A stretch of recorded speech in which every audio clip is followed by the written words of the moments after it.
another episode of Cravings Vlog. I'm Karen Ahmed and today we're making baklava or baklava.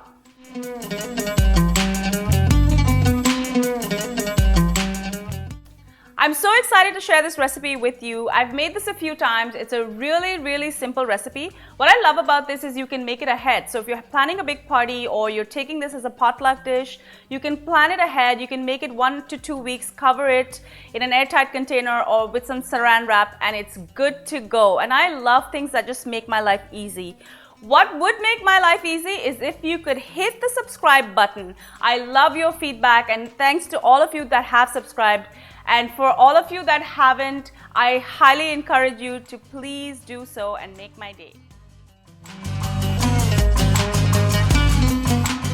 The history of this dish is fascinating. I've heard that the origins have been traced right up to Istanbul, Turkey in the Topkapi Palace. We had the opportunity to visit that last year. It's a beautiful palace, and I've heard that this dish was served to the kings and their distinguished guests. In Greece, the baklava is traditionally made with 33 layers that represents the 33 years of Christ. That is just simply mind-boggling. Today we're going to make a really simple version of this dish. I'm using walnuts and really simple ingredients like cinnamon, honey, sugar, and we're going to put that together layer by layer. I'm going to cover it in a beautiful sugar syrup, and then I'm going to bake it in the oven, and it's going to be ready to go when I go to the cottage next weekend, and I'm going to share this with all my friends and family. I've got a couple of sheets of phyllo pastry here, and I've defrosted it according to the package instructions. I've got my oven starting to preheat already, and what I'm doing is I'm just making a mark. This dish that I have is about 8 by 12 inches, and instead of folding the extra dough over, I prefer to just cut it because it just makes it really easy to handle instead of having gigantic edges. It'll just be perfect when it comes out. And now we've got these perfectly cut sheets of phyllo pastry. Before I start to put them in my dish, I'm going to start to butter them. I've already melted a stick of butter, and I think I'm probably going to need about 2 sticks, but I'm going to start with 1 stick. And what we're going to do is we're going to very gently start brushing each sheet with butter. Make sure to cover the rest of your phyllo pastry in a damp towel because it will dry out quite quickly. Before I start to work on the phyllo pastry, I'm going to start by pulsing 1 pound of walnuts. You can use any nuts of your choice, but walnuts is my choice for today. And I'm simply going to pulse this together with 2 teaspoons of cinnamon and half a cup of sugar. Now, once this is a nice ground mixture, we're going to add that between the layers of this buttered phyllo pastry. And then after that, I'm going to make a beautiful syrup with a cup of honey, a cup of sugar, some water, a little bit of lemon juice, and I'm going to add a teaspoon of vanilla essence and a teaspoon of orange essence. And this gives it a super exciting flavor. Okay, we're gonna start now with Operation Baklava. I've already buttered my dish. It's really important for you to do that so that it's easy to take the baklava out. And I'm going to lay down the first sheet.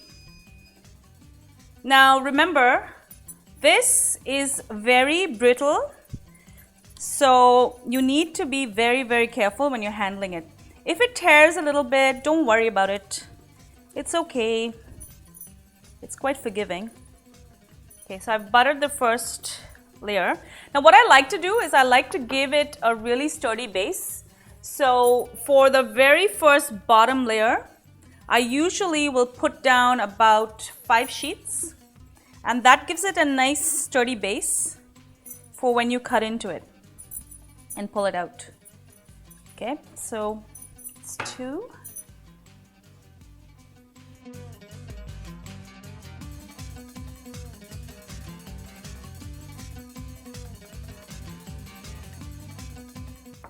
Okay, so I've got 5 layers down. I'm just going to scrunch them up together so it's nice and neat when I cut into it. And now I'm going to put on the nut mixture.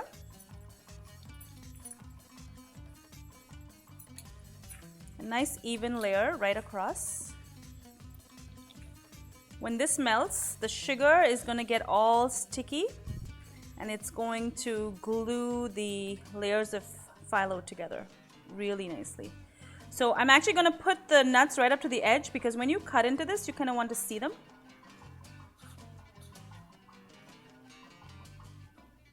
Oh, you could just smell this. It smells fantastic. It's fairly even now, and I'm going to start to put on another layer or another couple of layers of the phyllo pastry. What I'm going to do is butter the side that touches this first and then proceed like I've been doing before. The reason for that is I want these layers to kind of stick together and not fall apart on me when I cut into it. So there we are, buttered side down. More butter on the top, because everything is better with butter.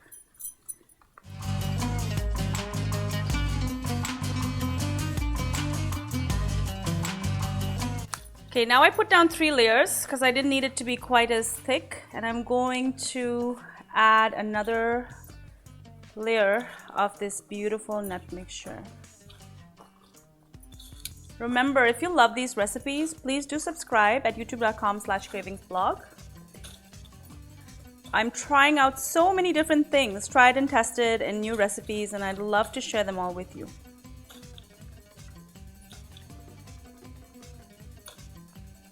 Okay. Back to buttering the phyllo. Again, buttered side down. Brush with more butter.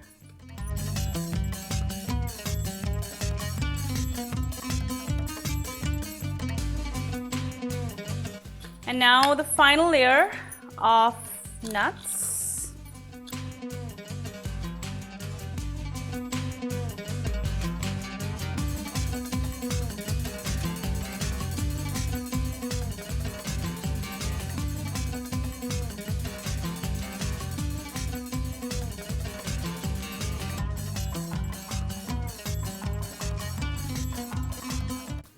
And there we have it. It's perfectly ready. Now, before this goes into the oven, I'm going to have to score it because you cannot cut it after. So what I'm going to do is I'm going to do little diamond shapes, and I'm going to very carefully cut through. Use your 2 fingers to kind of hold that pastry down, and all you're trying to do is just score it. 2 things. 1, it's going to make it way easier to cut when it's cooked. But 2, all of the sugar syrup that we're going to prepare in a few minutes is going to go right into this baklava and give it the sweetness and a little bit of something that it needs. So, I'm making my first diagonal cut. This cut is actually going to be way easier than cutting the other way. Just make sure, keep your fingers on that pastry. Try to hold it down.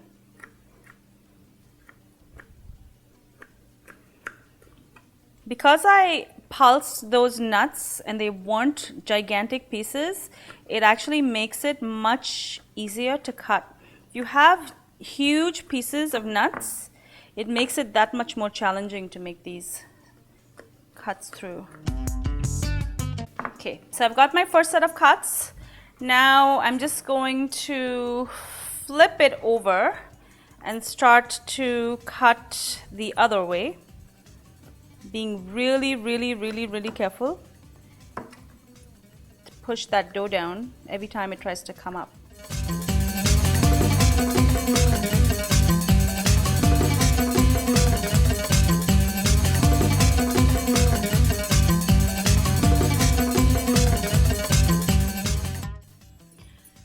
And there we have it.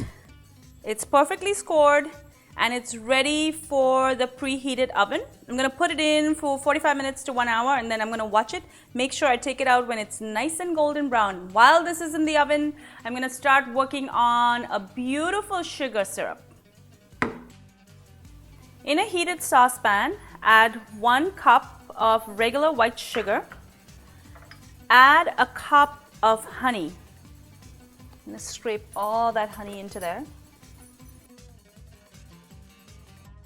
I'm going to add a cup of water.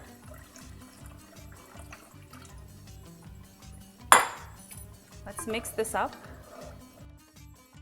Now while it's coming to a boil, I'm going to add a few other really simple ingredients. We need a little bit of lemon juice. I would say about a tablespoon of lemon juice in there.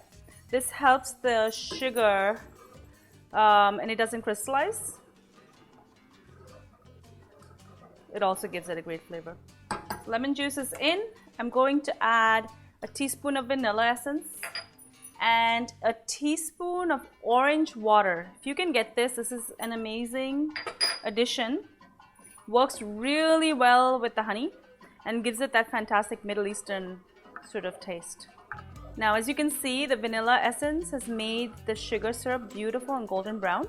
What I'm going to do now is I'm just going to let it boil away. We want to make sure it's not really runny, but it's not really sticky either. We sort of want an in-between consistency. And I'm just going to shut it off when I reach that consistency and have it ready for when the baklava comes out of the oven. And then we're just going to pour this right over and it's going to soak it up like a sponge. I've poured that delicious syrup that I prepared right into this baklava. Don't worry about it being too much. This delicious pastry is actually going to soak everything in just like a sponge. It's picture perfect. I'm gonna have this sitting for at least a couple of hours and leave it to soak in all of the syrup, and then it's ready to cut and serve. If you like to serve it a few weeks ahead, just wait till this cools down, cover it with cling wrap or make sure it's in an airtight container, and it's good to go. So thank you so much for joining me on Cravings blog, and see you next time. And I would love it if you could subscribe to my channel and keep visiting me at youtube.com/cravingsblog for lots of really exciting recipes. Until I see you again, take care. Bye.